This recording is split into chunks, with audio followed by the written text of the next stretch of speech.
Hello bachcho, good morning to all of you. My dear friends, I hope you are all fine at your home.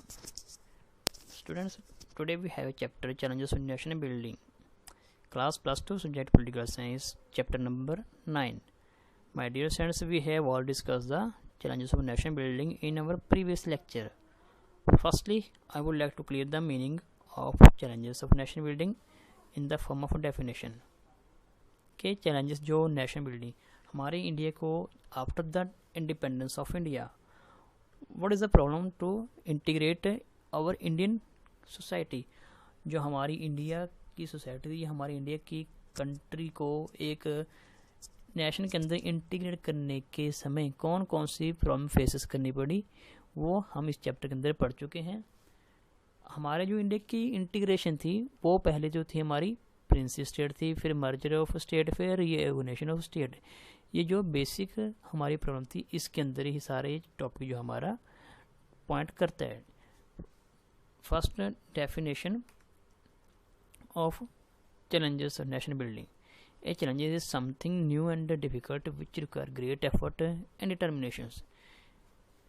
कि कोई भी काम करने से पहले when we face any problem known as a challenges, when we start a new efforts we have some problems which is known as a challenges. A challenges is something new and difficult which requires a great effort and determination. I like a big challenges and they do not come which bigger than this. कि जो हम अपने कोई भी काम को शुरू करने से पहले जो मुसीबतों को या जो परेशानियों को हम फेस करते हैं, this is known as a challenges. Because we have gain a new independence, हम उस टाइम अभी न्यू इंडिपेंडेंस और फ्रीडम को लेकर ही हमने अभी गेन ही की थी। तो हमारी जो Indian society divided into so many princely state, तो ये हमारी बहुत सी प्रिंसली स्टेट के अंदर डिवाइड हुई थी। तो उन प्रिंसली स्टेट को इंटीग्रेट करना it's a major challenges of the Indian scholar. जो हमारे इंडिया की ये इंटीग्रेशन करने की सबसे बड़ी प्रॉब्लम थी, तो ये हमारे इंडियन स्कॉलर के आगे सबसे बड़ा चैलेंजेस था। We have already discuss in previous lecture. जो हमारे फर्स्ट चैलेंजेस नेशनल बिल्डिंग के थे, कौन कौन से पार्टीशन थी। Partition we have already discuss. Merger of principal states, reorganisation of state. कि जो हमारी पार्टीशन थी उसके क्या इफेक्ट थे और पार्टीशन के बाद हमारे इंडिया को कौन सी चैलेंजेस को फेस करना पड़ा कि हमारे इंडिया को एक न्यू सोसाइटी के अंदर सेटअप किया जाए। Merger of prince states means prince states known as a रियासत। कि जो उस टाइम हमारे जो रियासत थे, राज्य महाराजे किंगडम या हमारे नेटिव लैंड्स थी, तो उस टाइम कई हिस्सों के अंदर डिवाइड थी, तो उनको एक स्टेट के अंदर क्या करना, इंटीग्रेट करना, इट्स ए मेजर चैलेंजेस। फिर रीऑर्गेनाइजेशन ऑफ स्टेट, जो स्टेट अलग अलग हिस्सों के अंदर डिवाइड थी उनको इकट्ठा करना, ये थी हमारी reorganisation of states. Today we will complete the merger of princely state topic. तो आज हम कौन सा टॉपिक डिस्कस करेंगे, प्रिंसली स्टेट्स का जो मर्ज कैसे हुई थी प्रिंसली स्टेट्स। तो अभी हम उसके बारे में डिस्कस करेंगे in this chapter.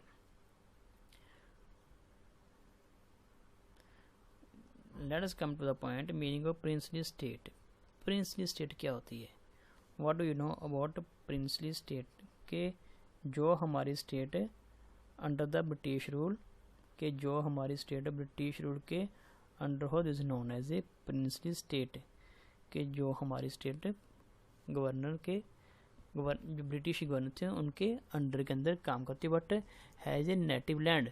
A princely state was a nominally sovereign entity of British India during the British Raj that was not directly governed by the British but rather than by an Indian ruler.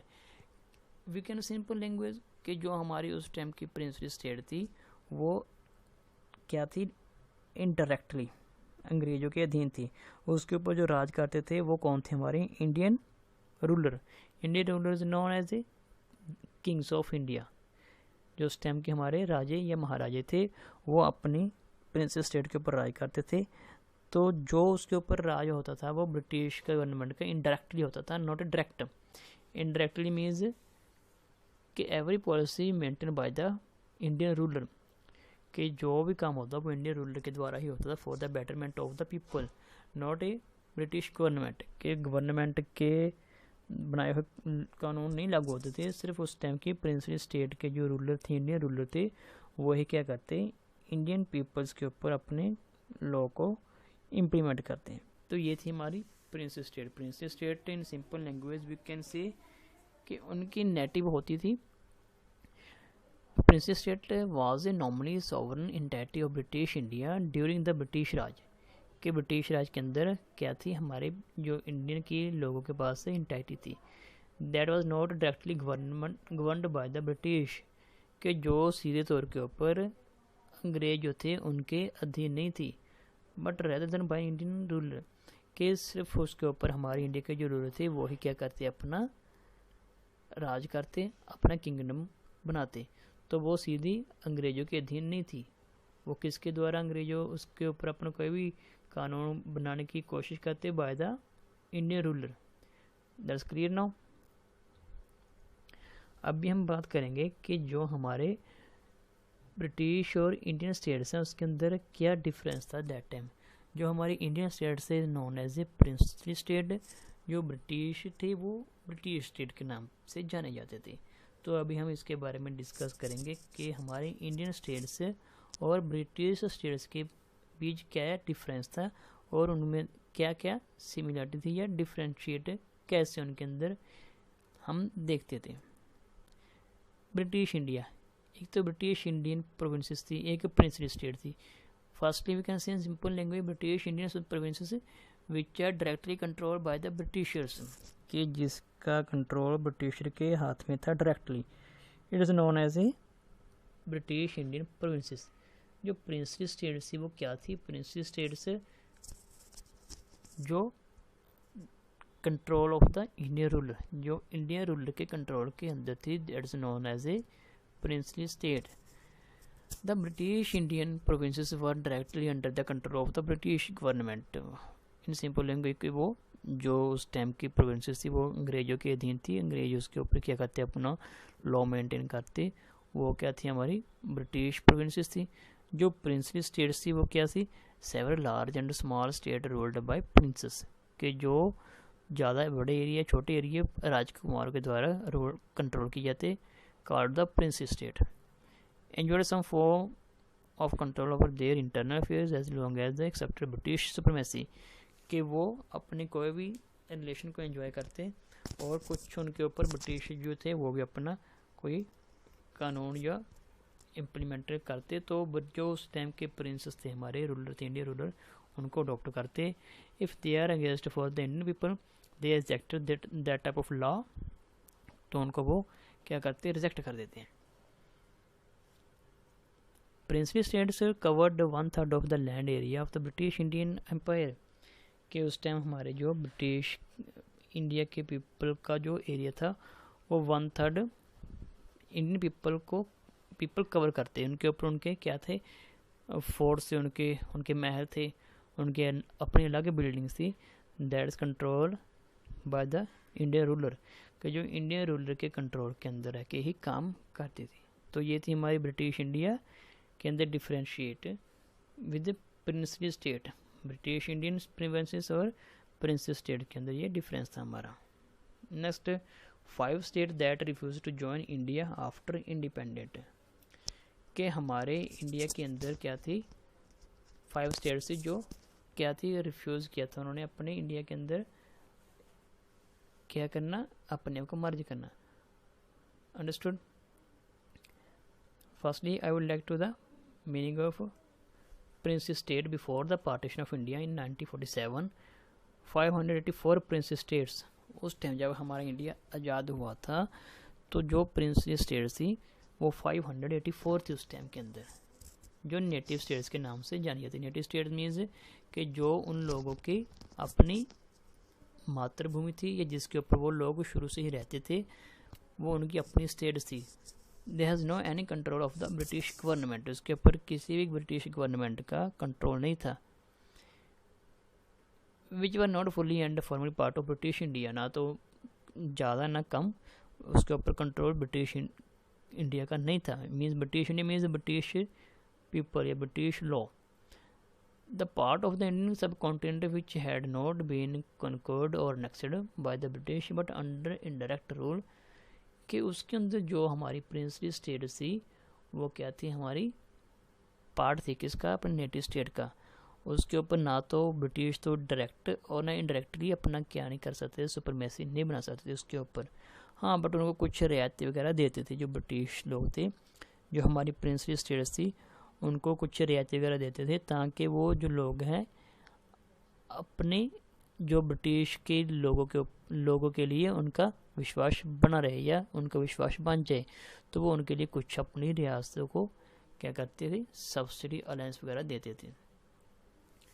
Now that is clear now. तो उस time जो हमारी states थी, 5 states थी जिन्होंने refuse किया था to join India directly, कि वो कहती थी कि हम इंडिया को ज्वाइन नहीं करेंगे। They want to join Pakistan state after the partition, कि जब हमारी पार्टीशन हो चुकी थी, उस पार्टीशन होने के बाद उनका क्या पर्पस था कि हम लोग इंडिया के अंदर अपने आप को मर्ज नहीं करेंगे। We want to join Pakistan country, कि हम पाकिस्तान कंट्री के अंदर अपने आप को क्या करेंगे, मर्ज करेंगे। तो ये 5 थी उस टाइम के अंदर।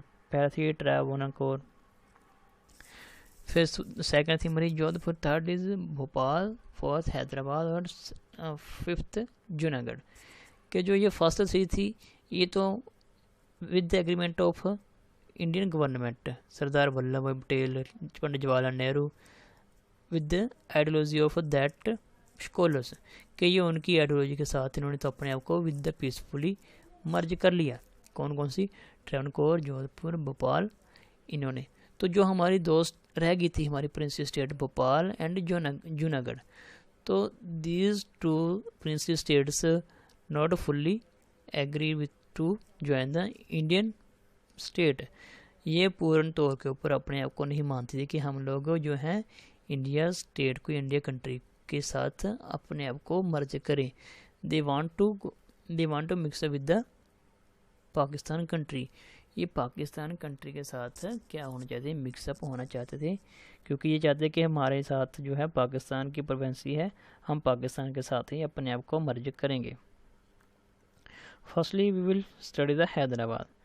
हैदराबाद जो थी उस टाइम ये एक रियासती प्रोवेंसी स्टेट थी अंडर द निज़ाम मीर उस्मान अली, कि जो ये हमारी हैदराबाद की स्टेट थी ये मीर उस्मान अली के अंडर थी, कि ये हमारी एक significant and competent challenge among the prince state. ये सबसे फेमस स्टेट थी उस टाइम के अंदर, because Hyderabad has the largest area at that time known as the Deccan plateau.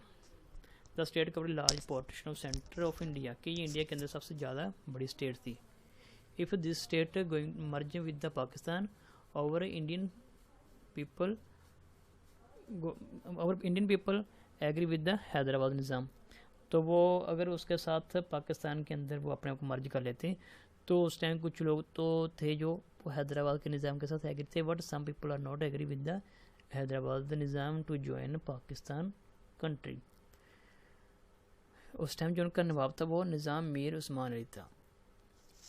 उनकी जो हैदराबाद की प्रिंसली स्टेट थी उसके अंदर सबसे ज़्यादा जो पॉपुलेशन थी वो हिंदू पॉपुलेशन थी, but some peoples are agree to join the Hyderabad Pakistan state, some are join the Indian states.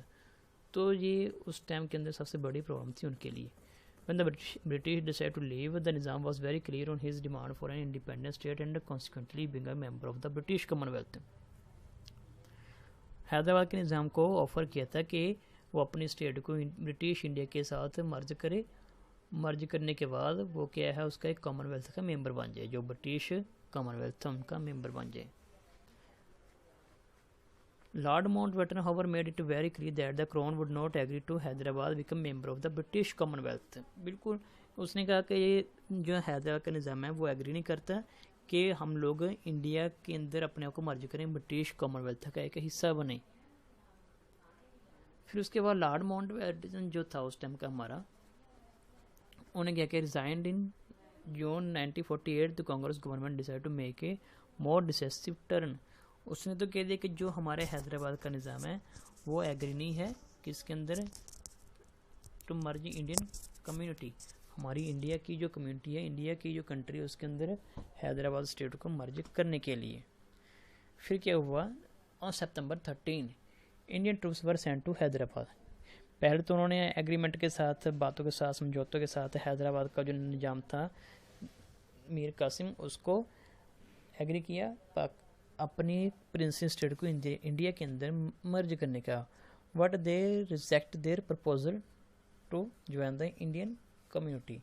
he want to join the Pakistan country. तो उन्होंने उसका रिफ्यूज़ल क्या कर दिया, रिजेक्ट कर दिया, जो हमारी ब्रिटिश इंडियन गवर्नमेंट थी। तो फिर क्या हुआ, 13 सितंबर हमारी इंडियन जो आर्मी सेना थी वहाँ पे उन्होंने जाके अपना क्या किया, उसके ऊपर अपनी डोमिनेट की, उसके ऊपर अपना अधिकार किया फोर्सफुली, कि वो प्यार से तो मानता नहीं है हैदराबाद का निज़ाम जो है, उसको कैसे ज़बरदस्ती से उसके साथ ज़बरदस्ती उसको अपने इंडिया के अंदर मर्ज किया जाए। और जो हमारी उस टाइम की ट्रूप सेना गई थी हैदराबाद के अंदर, वो ऑपरेशन पोलो के साथ की थी। Operation polo means forcefully join princess state in the Indian country, के फोर्सफुली जो हमारी प्रिंसेस स्टेट है हैदराबाद, उसको इंडिया की कंट्री के अंदर मर्ज करना। फिर 4 दिन तक वहाँ पे हमारी जो इंडिया की फोर्स है वो वहाँ पे अपने आप को डोमिनेट रखा। उसने अपनी पावर की बातों की, अपनी पावर को यूज़ करने के बाद उसने फिर जो हैदराबाद की स्टेट है उसको कहाँ पे, इंडिया के अंदर मर्ज कर लिया। Because the Indian army gain full control of the state, क्योंकि हमारी इंडिया की जो आर्मी थी उसने फुल कंट्रोल वहाँ पे कर लिया था। Later in an attempt to reward the Nizam for his submission he was made the governor of the state of Hyderabad, कि उसने ये शर्त रखी कि अगर वो अपनी स्टेट को इंडिया के अंदर मर्ज करता है वो गवर्नर बना रहेगा।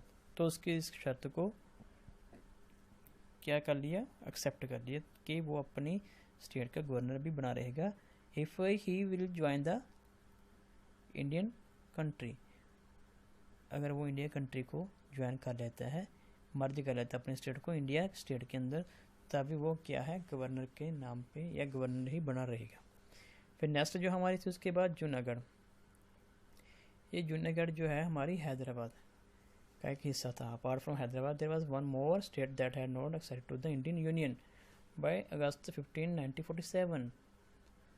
जो उस टाइम की ये जूनागढ़ की रियासत थी, ये एक अलग हिस्सा था हमारी इंडियन कंट्री का, the Gujarat state of Junagadh. उसके बाद फिर ये जूनागढ़ की एक स्टेट गुजरात स्टेट की ये एक छोटा सा हिस्सा था हमारा जूनागढ़, कि जब हैदराबाद को मिला लिया उसके साथ में, तो फिर ये थोड़ा सा हिस्सा जूनागढ़ का था जो गुजरात के अंदर था।